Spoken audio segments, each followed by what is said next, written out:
Psaume 92, le verset 10. C'est la première lecture que nous ferons ce soir. Psaume 92, le verset 10.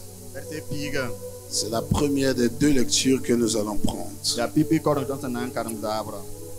Qu'est-ce qui est écrit dans le psaume 92? Ouvre ta Bible rapidement. Psaume 92, le verset 10, la Bible dit: Car voici tes ennemis, ô Éternel, car voici tes ennemis périssent. Tous ceux qui font le mal sont dispersés. Amen. Continue au verset 11. Verset 11. Et tu me donnes la force du buffle. Je suis arrosé avec une huile fraîche. Amen. Amen. Et tu me donnes la force du buffle. Et je suis arrosé avec une huile fraîche. Allons regarder Matthieu, le chapitre 25, les versets 3 et 4.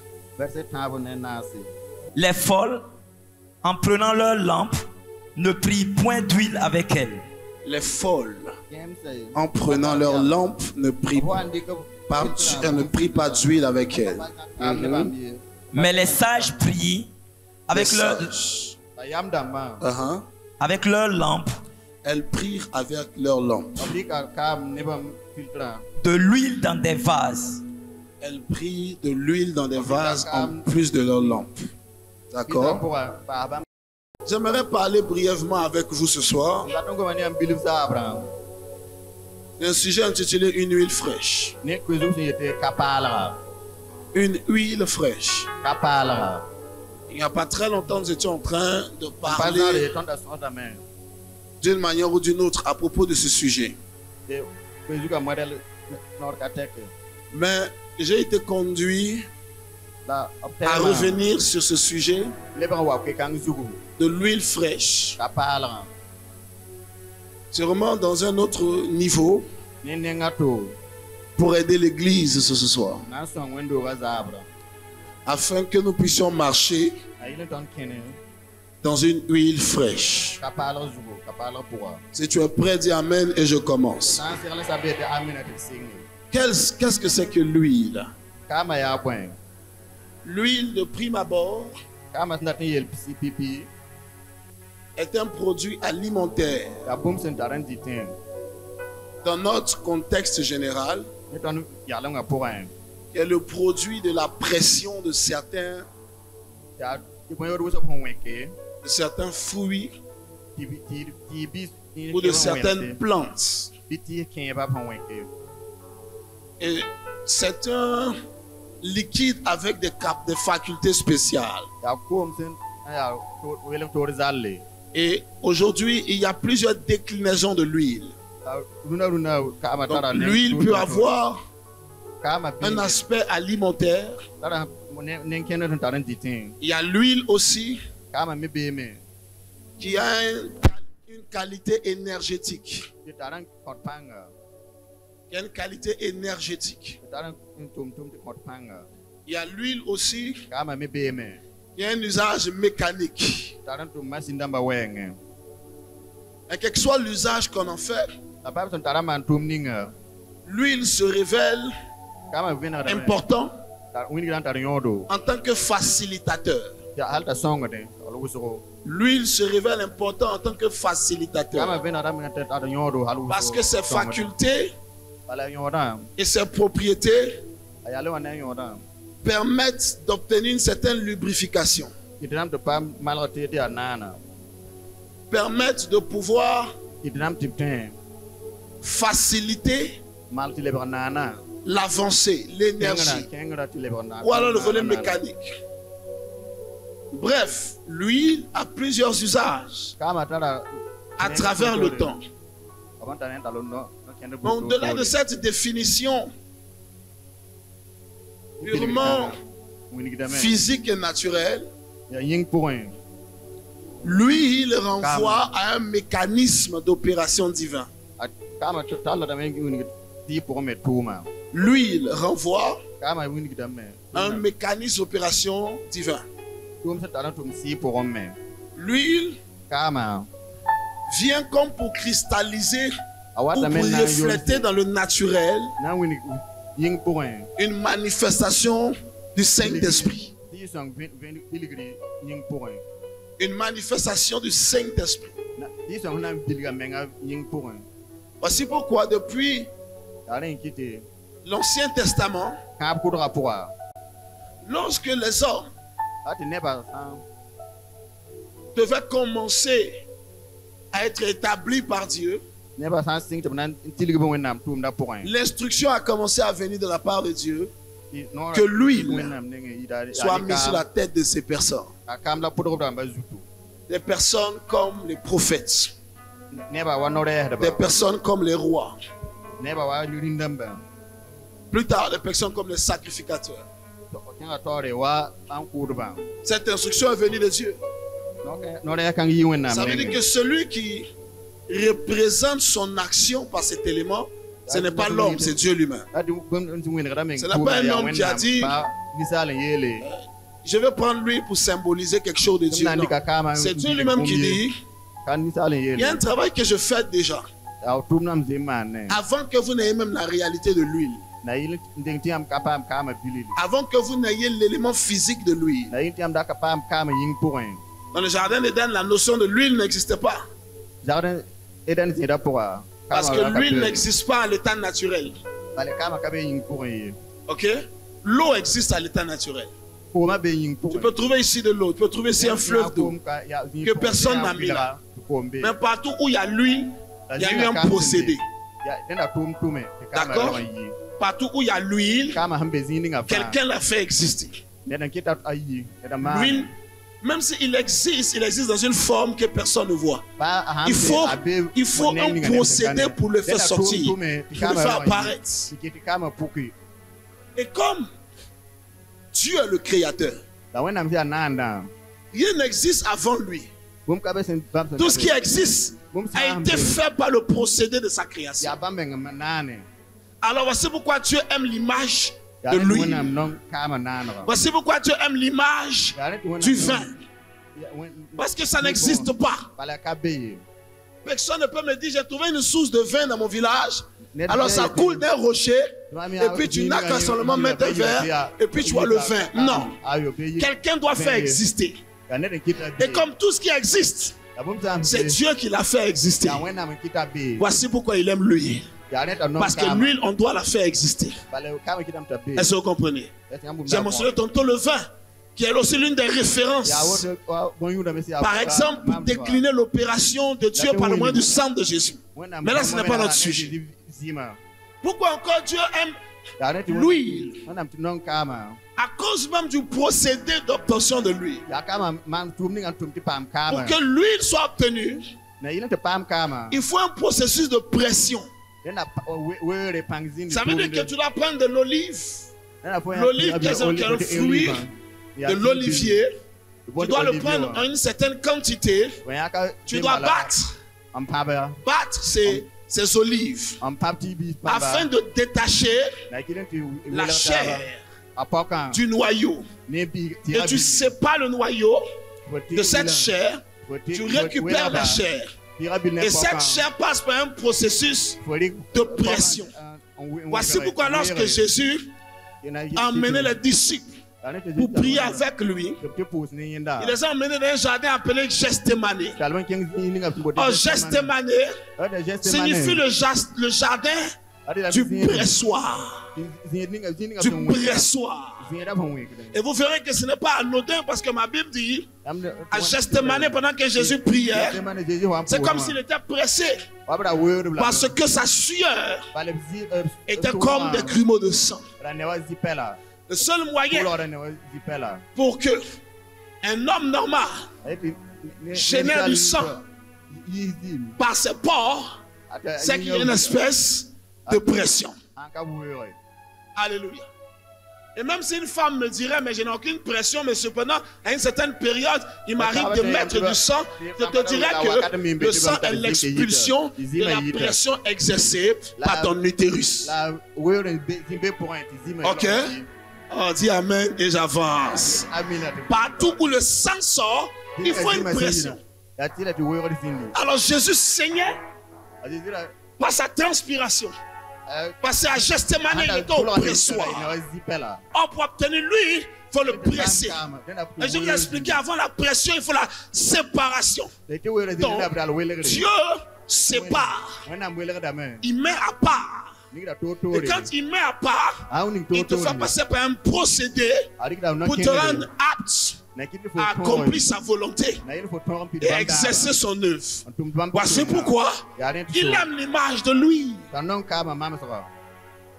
Et pour une raison qui n'engage que lui, il décide que l'huile, ça ressemble à comment l'esprit travaille. Alors Dieu avait choisi des hommes avant que les hommes ne soient oints. Avant qu'on ne connaisse le mécanisme de oindre les hommes, Dieu choisissait les hommes. Quand les hommes arrivent à un niveau, il dit le choix qui s'exprimait. Maintenant, je vais le matérialiser par l'aspersion d'huile.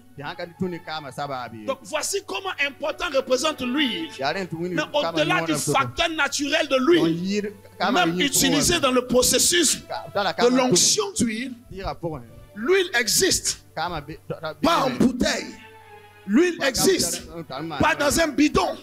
L'huile existe comme une réalité spirituelle. On l'appelle tantôt l'onction. L'onction elle-même qui signifie le fait de répandre de l'huile. Mais cette onction, quand on la mentionne, on n'est pas en train de parler de répandre de l'huile. On est en train de parler d'une réalité spirituelle. L'onction devient donc un mystère. L'onction devient donc un mystère. Jacques dira à quelqu'un d'entre vous est-il malade? Qu'il prenne de l'huile, qu'il applique sur le malade, et le malade sera guéri. Quel est le rapport entre ma maladie et de l'huile qu'on met sur moi? Mais cela t'amène à comprendre que l'huile n'est pas juste l'huile. L'huile est l'expression d'une réalité. Parce que l'homme est imagé. L'homme a besoin d'images pour comprendre. Combien d'entre vous êtes d'accord avec moi? Lorsque je te dirai banane, ce qui va se passer automatiquement, c'est que dans ton cerveau, l'image d'une banane apparaît. C'est comme ça que le mécanisme de l'homme arrive à comprendre. Il y a des réalités de Dieu. Si l'homme n'en a pas une image, il ne pourra pas comprendre. Alors, pour permettre à l'homme de fonctionner avec Dieu, il ramasse, il associe certaines de ses opérations à des images que ton cerveau peut comprendre, afin que tu arrives à pouvoir un temps soit peu opérer dans un système qui est plus grand que toi. Alléluia. Il dit le Saint-Esprit vient. Le Saint-Esprit était venu plusieurs fois sur la terre. Mais le jour où il arrive sur Jésus, il vient comme une colombe. Quelle était l'utilité? Puisqu'il est déjà venu à plusieurs reprises, sans que personne ne voie rien. On se rendait compte que déjà avec l'onction, mais on ne voyait pas de comment est-ce que le processus il arrivait. Mais quand il vient comme une colombe, cette réalité visuelle permet à l'homme, et il ne prend pas n'importe quel oiseau, parce que la colombe fait l'unanimité dans toutes les cultures. Dans le monde entier, la colombe est un bon oiseau. Est un oiseau signifiant la paix. Est un oiseau signifiant la quiétude, la tranquillité, la sécurité, la beauté, la simplicité. Comme notre cerveau connaît le principe de la colombe, il utilise le Saint-Esprit et il le rattache à l'image de la colombe pour que ton esprit puisse comprendre une réalité qui est plus grande que ton cerveau. Tu comprends? Donc tu associes un mystère éternel à l'huile. L'huile donc devient l'expression imagée dans l'esprit de l'homme, naturalisée dans le monde de l'homme, mais qui reflète une réalité hautement divine, rattachée à l'éternité de Dieu. Ça reflète le mécanisme de l'approbation de Dieu. L'huile reflète la réalité de la puissance de Dieu lorsque cette puissance est exercée par un être humain. Les anges manifestent la puissance. Mais les uns ne sont pas oints. L'onction est la manifestation de Dieu par le canal d'un être humain. Si ça se manifeste par le canal d'un ange, ce n'est pas l'onction. Donc l'onction, lui, représente l'accompagnement de Dieu dans la vie d'un homme qu'il a décidé d'aider. Lui, il représente l'opération du Saint-Esprit dans la vie d'un simple mortel. Après avoir donné une telle définition, je prie que sur ta vie, il y a une nouvelle huile au nom de Jésus-Christ. Si tu avais dit Amen bien, si tu avais dit Amen bien, je dis qu'il y a une nouvelle huile sur ta vie au nom de Jésus. Maintenant que cela est dit, quel est l'objet de l'huile? L'objectif de l'huile. Quel est son objectif? Quelle est son opération? Pourquoi Dieu envoie de l'huile? Pourquoi Dieu envoie une onction? Pourquoi est-ce que David dit, tu me oins d'une huile fraîche? Pourquoi? David, nous avons lu cela dans un psaume tout à l'heure, était un berger et s'occupait des affaires de son père. Et en tant que tel, dans la brousse, il avait expérimenté des exploits guerriers. Parce qu'il avait pu tuer un ours, il avait pu tuer un lion. Ce sont des palmarès d'un guerrier. Non seulement cela, David avait pu écrire des psaumes, des poèmes, des cantiques à la gloire de Dieu. Est-ce que vous comprenez? David a fait cela. Et donc, et les psaumes que nous lisons, David les chantait. Et au-delà de cela, il avait développé la capacité de jouer de la harpe. Et il avait été recherché à un moment donné pour exercer cette fonction auprès du roi Saül, pour jouer et pour chanter. Voici autant d'éléments dans lesquels il excellait. Mais toutes ces choses étaient restées de l'ordre de l'anonymat et du privé et du secret. Maintenant, plus tard, un prophète arrive appelé Samuel. Il prend une corne, la corne d'un bœuf. En d'autres occasions, je parlerai de ce mystère. Parce que la corne représente la force. Il y a donc une raison pour laquelle lui, il était mis dans une corne. Bien aimé, j'ai une grosse corne avec moi. Mais avant qu'on dise que le monsieur a changé de degré de sorcellerie,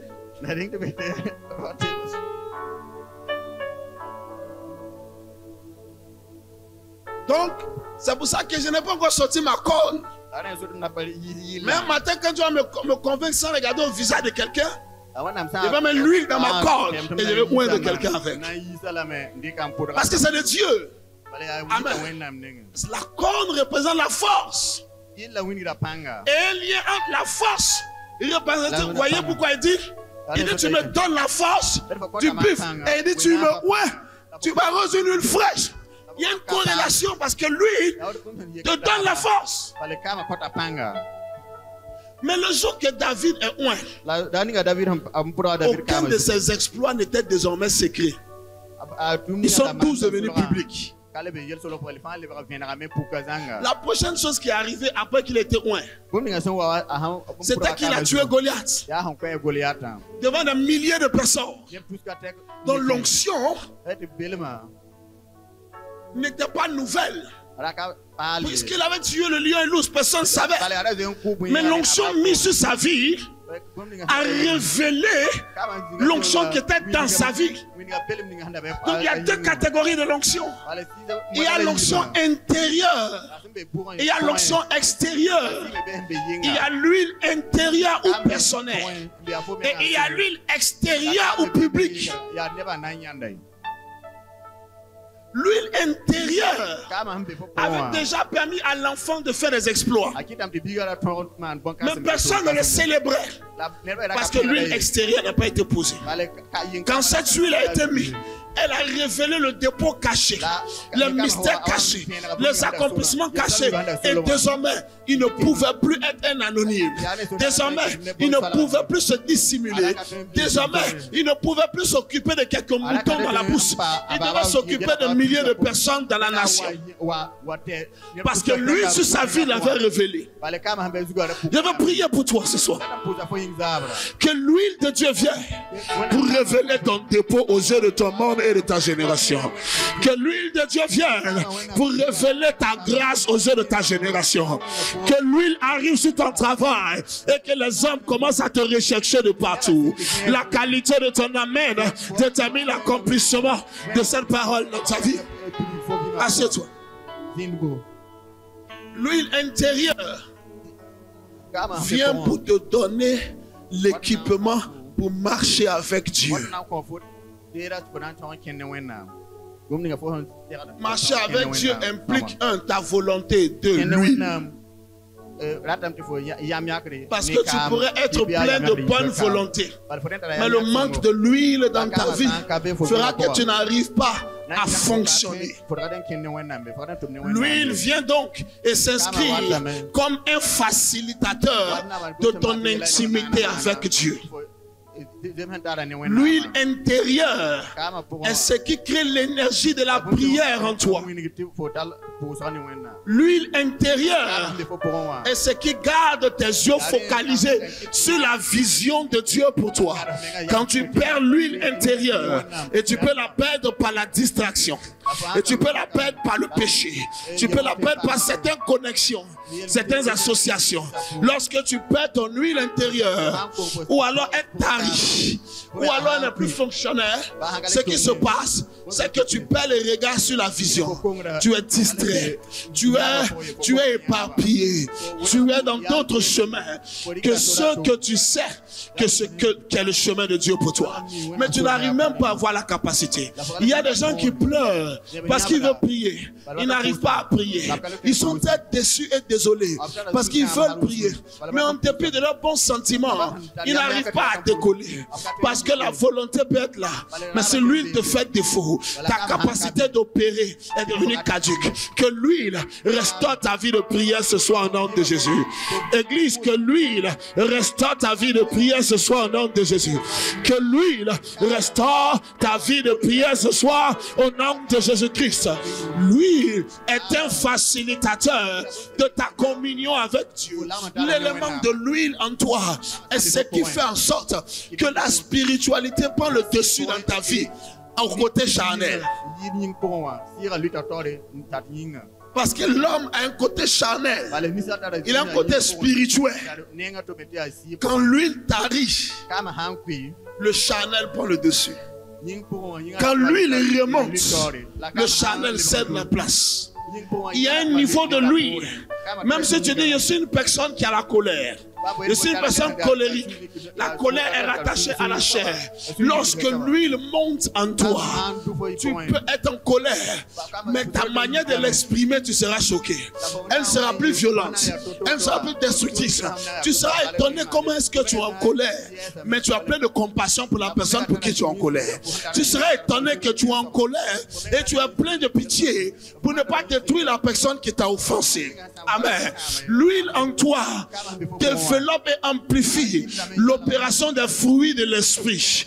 L'absence de l'huile en toi exacerbe l'opération de la chair et amplifie les œuvres de la chair. Les œuvres de la chair sont toujours là. Nous devons résister. Mais cette résistance est rattachée à l'opération de l'huile en nous. Lorsque l'huile part, tu deviens un chrétien charnel. Tu aimes Dieu, mais ta Bible est secondaire à ton WhatsApp. Tu aimes Dieu, mais tes connexions, tes amitiés sont secondaires à ta relation avec le Saint-Esprit. Tu aimes Dieu, tu es un amoureux du Seigneur parce que tu le connais et tu as été sauvé. Tu l'as accepté, mais tu n'arrives pas à être assoiffé de plus. Tu n'arrives pas à avoir la soif. Les éléments de ta soif sont hautes. Les éléments de ta soif sont distractifs. Les éléments de ton désir sont ludiques. Les éléments de ton désir sont charnels. Il n'arrive plus à être spirituel parce que lui, il a taré. L'opération de l'huile intérieure vient pour aider tes émotions. Parce que l'un des points d'accès de l'ennemi à notre vie, c'est nos émotions. Ta tristesse, ta dépression, ton découragement, ta colère. Lorsque l'huile ne fonctionne pas, tu n'arrives pas à tenir tes émotions. Et tu es dirigé par les émotions. Comment tu parles? Tu ne parles pas par conviction spirituelle. Ce n'est pas le Saint-Esprit qui te pousse. Les émotions. Tu prends des décisions à partir des émotions. Et le diable, dans sa subtilité, t'emmène à assimiler les décisions attachées à tes émotions et une inspiration du Saint-Esprit. Parce que pourquoi des gens diront aujourd'hui, Dieu m'a dit, et demain, ils viendront dire que Dieu leur a dit exactement le contraire de ce qu'il leur a dit hier, dont ils étaient convaincus. Pourquoi? Parce que les émotions ne sont pas jugulées par l'onction intérieure. Tu peux être un ouvrier fidèle, tu peux courir et travailler dans l'église, mais quand l'huile ne coule pas à l'intérieur de toi, tu es plein de murmures, tu es plein d'amertume. Tu n'es pas content. Tu n'es pas content. Quand on prêche, ça ne rentre pas en toi. Tu ne fais pas exprès. Tu n'es pas une mauvaise personne. Beaucoup de gens qui sont devenus des loyaux, qui se sont éloignés de Dieu et la destinée, qui sont devenus parfois des opposants et des combattants de la grâce qui les a aidés. Ce n'est pas parfois de mauvaises personnes. Non. Dieu est miséricordieux pour les rattraper devant et pour les amener sur le droit chemin. La seule chose, c'est qu'ils auront perdu un temps qu'il faudra retrouver. Parfois, les émotions, étant dépourvues de l'opération de l'huile, les ont emmenés dans l'acte et dans la décision qui provoque la destruction. Voici pourquoi il faut de l'huile. David, dans le premier texte en psaume, il parle en association de l'huile et la force du buffle. C'est l'onction extérieure. En Matthieu, il parle des vierges folles et sages qui avaient toutes des lampes, mais qui n'avaient pas toutes de l'huile. On a tous une lampe, mais le déficit de l'huile peut faire que notre lampe s'éteint. J'ai prêché un message à quelque temps intitulé La lampe de la destinée. Peut-être que vous le trouverez sur YouTube. Il y a des gens, leur lampe est éteinte. Ils prêchent, mais leur lampe est éteinte. Ils chantent à l'église, leur lampe est éteinte. Ils aiment Dieu, leur lampe est éteinte. Ils connaissent la Bible, mais leur lampe est éteinte. Il y a deux choses qui éteignent la lampe. Numéro 1, l'absence de l'huile de l'esprit en toi éteint ta lampe. Or la lampe, c'est ta destinée. La lampe t'amène à l'orientation de ton succès et de ton avenir et de ta destinée sur la terre. Elles avaient une lampe, mais qui ne leur était plus utile parce que la lampe n'a plus de lumière pour leur montrer la porte où elles devaient entrer pour trouver leur époux et pour trouver leur destinée. Deuxième chose qui était la lampe, c'est le mépris et l'offense du fils à son père, soit biologique, soit spirituel. Il dit le fils qui méprise son père, sa lampe sera éteinte en plein midi. Ça veut dire que quelqu'un qui a besoin d'une lampe à midi? Personne. Mais sa lampe sera éteinte en plein midi. Ce qui veut dire où il fait jour, où tout le monde trouve la route pour avancer. Toi, tu ne peux pas réussir. Ah, là où tout le monde trouve la route, toi seul, tu n'arrives pas. Parce qu'en plein midi, ta lampe est éteinte. Tu ne trouves plus le chemin de ta destinée. Tu es dans une confusion et dans une errance totale. Tu erres. Tu tournes en rond. Tu vois ici, Il y a des chrétiens qui n'ont jamais pu durer plus de 3 ans dans une église. Il est ici. Après il est là-bas. Après, il sert dans l'autre église.